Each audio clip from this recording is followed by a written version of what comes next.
Exogenous ketones are a unique fuel that can be directly supplemented in order to achieve a state of nutritional ketosis. By delivering these exogenously, ketosis can be achieved rapidly and provide fuel for the brain, the heart, and muscle tissue. Your body can switch over this unique fuel source, ketones. It can only perform as well, it can only gain as much strength and power and muscle, but again, it optimizes body composition. What limits people is often their ability to use ketones. So there are people, they can't use glucose very well at all, right? So ketones is a much better fuel for them. But we've also found that to overcome things like this, you should use exercise. So the more exercise, the more movement that you get, the more your cells can actually use ketones.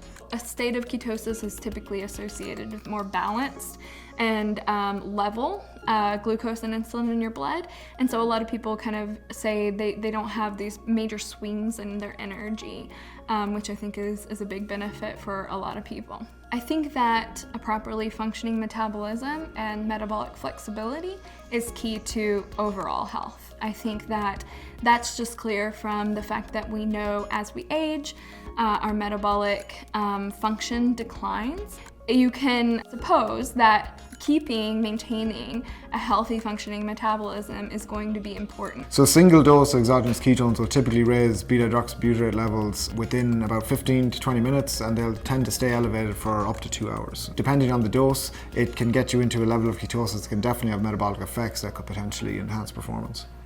So there's probably an optimal range for BHB concentrations when it comes to things like enhancing recovery or improving performance.